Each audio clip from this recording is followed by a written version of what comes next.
the Shetland Islands in Scotland. I now live here in Reno, Nevada. I have been here for 3 years now. So a little bit about my background. I probably started designing knitwear about 15 years ago. My mother was a knitwear designer in Shetland in the 1970s. So I grew up kind of clothed in Shetland knitwear and didn't learn to knit myself though until I was probably about 12, something like that. Did it very briefly, made something pale green, pastel green vest or something like that is what I remember. And then I didn't pick it up again until my daughter was a baby and somebody had made her a blanket which she adored. She had it for a few years, we lost it. I decided I should make her a replacement, and that was me kind of getting back into knitting at that point. I very quickly started to adapt patterns, really kind of dove into it head first. And it was natural for me to look to my Shetland heritage for inspiration. So fairly early on in my design process, I started incorporating Shetland lace knitting primarily to begin with, and then more recently I've started to include Fair Isle in my design work too.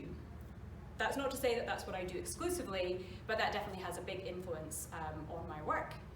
I have self-published 2 collections of knitwear which were all based on Shetland lace and Fair Isle. And then this past year I have been busy working on a very special collection which is based on the knitwear that my mum designed in the 70s in Shetland. And I only have one sneak peek for you here.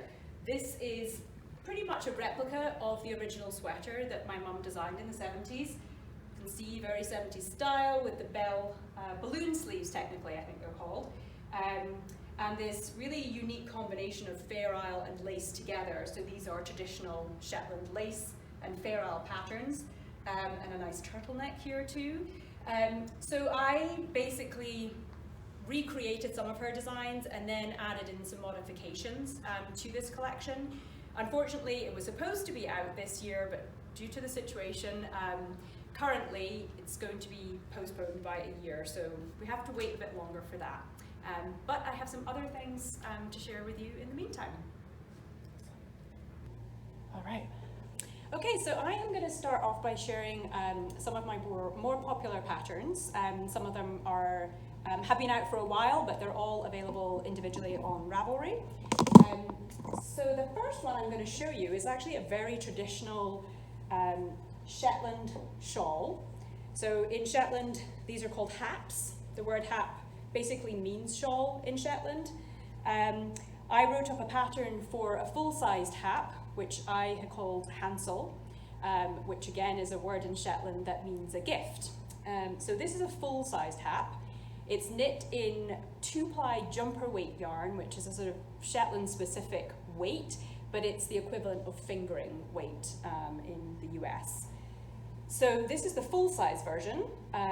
You knit from the center out, and then I also created a half hap version too, which is a little bit easier to wear as, you know, a neckerchief type shawl. The full-size hap is a great gift for a newborn or, you know, lap blanket for yourself, but obviously there's a lot more wool to be worn in this version.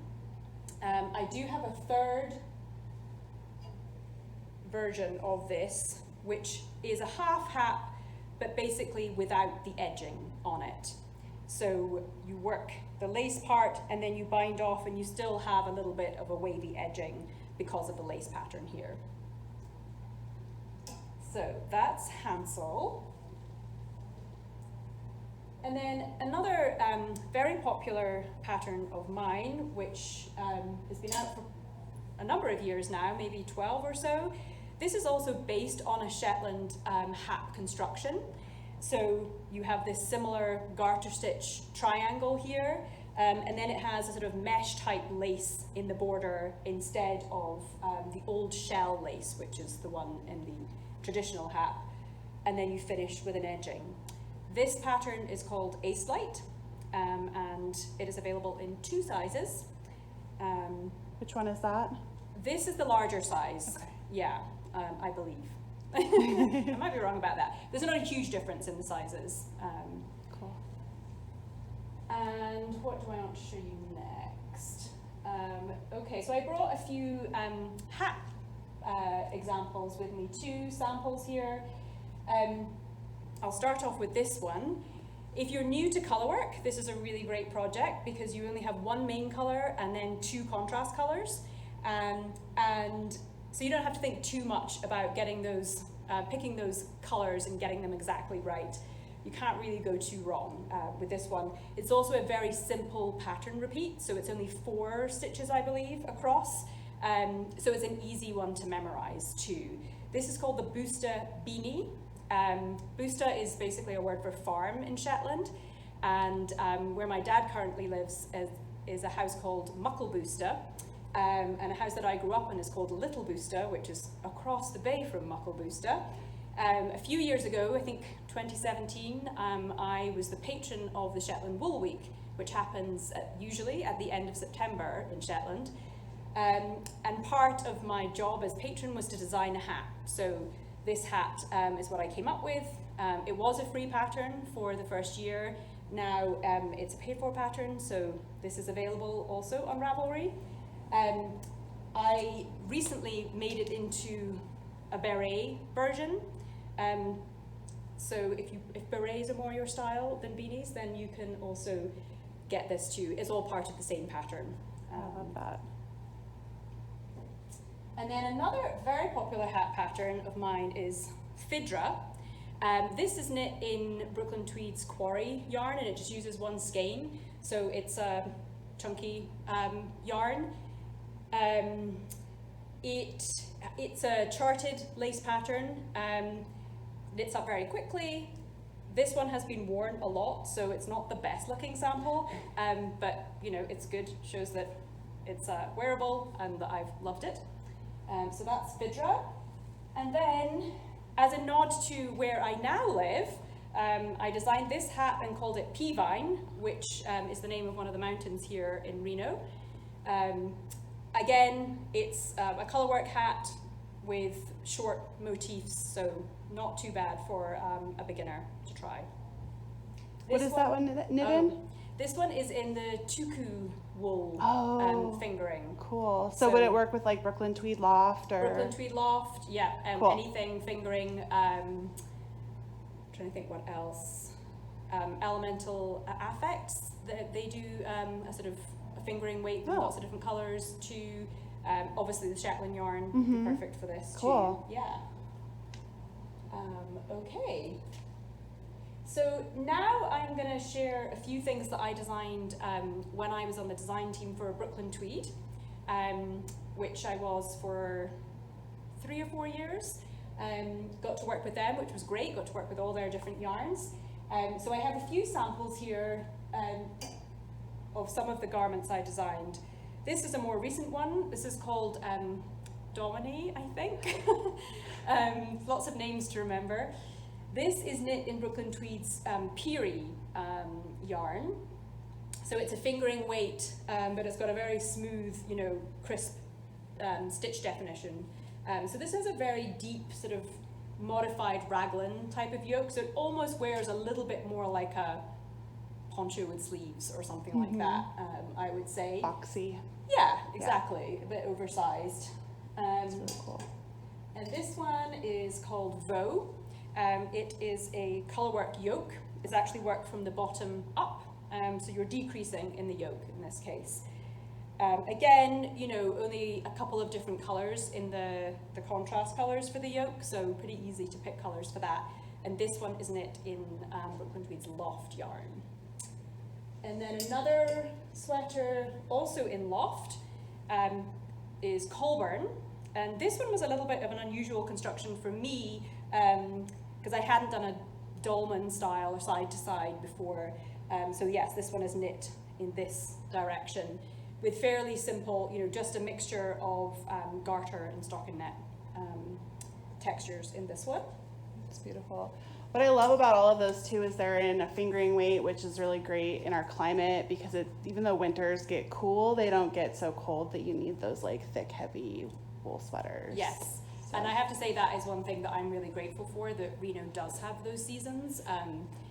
Because coming from a distance, coming from Massachusetts, where it's definitely very cold in the wintertime, that's where I was living before coming here, just wasn't really aware that the high desert would have that kind of climate exactly. Yeah. Makes it a little bit hard to be knitting with Shetland wool in the middle of summer. Yeah. But I do know that I can wear those sweaters when the weather cools down, which is really nice. Nice. Okay, well, I'll move on to some more recent things that I have self-published. As I wait for my book to come out, I decided to get on with some more independent self-publishing. So this is the most recent one that I self-published, and it's called the Calypso Crop. I named it for my daughter, whose middle name is Calypso, and she basically asked for something along these lines. So I was able to complete it on time for her 21st birthday this summer, and it is knit bottom up as well. And you split at the armhole, do a little bit of shaping here, short row shaping for the shoulders, and then some finishing details around the neckline and sleeves. This one is knit in a sport weight yarn. A lot of people who tested this for me actually ended up knitting it in fingering. They found that their gauge worked for that, so it's fairly adaptable that way. This is Rosa Pomar's Vovo yarn, V-O-V-O, that I used for this particular sample. It's beautiful. Can you tell me a little bit about the inspiration for the colorwork design on the bottom? I just wanted to have something fairly bold, and again, kind of not use too many colors, you know. I mean, traditional Shetland Fair Isle colorwork can often use, you know, they might use like 6 or 7 different colors just in this section alone. Right. And it's a real challenge to get the blend of those colors right. And it is something that is daunting for a lot of, especially newer colorwork knitters. So I wanted to keep it simple in terms of just having one contrast color to the background color on that section there. But yeah, I mean, I'm forgetting now exactly where this particular pattern comes from. It's really cool. It's just larger geometric. It's very, Right. it just has a very different feel to it, and I really like it. It's Thank really you. neat. Yeah. Cool. And then another sweater that I self-published a few months ago is the Yokidoki Sweater. That started off kind of as a joke, but then I was like, actually, we could all do with a little bit of a laugh at the moment. So I left that name as it was. This time, this one is a top-down colorwork yoke, and for this one, you actually have the option of 2 different sleeves. So you can do these balloon type sleeves, or Let's shift a little bit here. There we go. or you can do a straight sleeve version. When I was knitting this one, I actually stopped about 3/4 length for this particular one, but the pattern has it as a full length sleeve. So you can do either or, so you can see, you know, the difference when you just pick a different main color and contrast colors.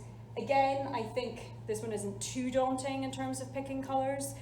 You just want to make sure that your contrast colors are going to work well with the main color. There are lots of examples of this on Ravelry too. If you're looking for inspiration for different color palettes, check out the Ravelry projects. This one also has a kind of high-low hem, so you do some short rows when you get down to the bottom, so that the back is a bit longer than the front. And it's also slightly A-line, so again, it's a kind of oversized, More flowy. bit to it. I like to, because it's top down, it's really easy to lengthen if you need it, Yeah. which I know a lot of people aren't loving the boxy croppy look. You Yeah, know, a lot of our, exactly. you know, just Yes. people aren't as comfortable with that, so it's really flexible. It is, Yeah. it is, and yeah, I think it's whenever you can as a designer, it's great to be able to offer those options in a pattern, or even just to be able to include it as, you know, if you want to lengthen it, this is where, you know, would be a good place to do it. And I think, yes, again, with the different people who test knit this one, there were some variations on length, and I actually have quite a short torso, so I, you know, often if I'm designing it and I'm planning on wearing it, then I'm suiting it to my body. Absolutely. So yeah, people always have to make modifications, for sure. Yep. And then one last one that I'm going to share with you, but it's not available yet.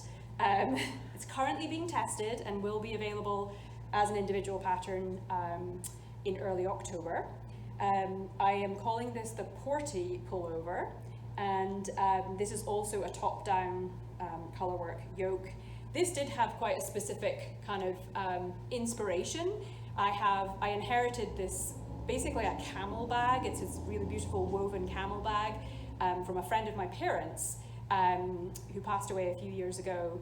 And the colours in that are very similar to this. And I was looking at it one day and I was like, oh, I need to pick out colours. And one of the motifs on here, this one, is echoed in that camel bag quite a bit. So that was sort of the jumping off point for this design. And I had the colours already and I just kind of went for it. And this one has a more traditional shape to the body. There's a little bit of waist shaping in it. Again, super easy to modify the length of the sleeves or the body. And I'm actually planning to have a men's/unisex version knit up too, partly because my son just returned home and was like, can I try that on? He tried it on. The yoke's not really deep enough for him. So I thought, great, I'll include in the pattern a deeper yoke version and a straight body. So look out for that. Awesome. Very cool. Well, thank you so much for coming in and sharing your beautiful patterns with us. We really appreciate it. My pleasure. I hope everybody enjoys the crawl. Awesome. Even virtually. Yeah, even virtually. That's right. Awesome. Well, thank you so much, Gudrun. Thank you. All right.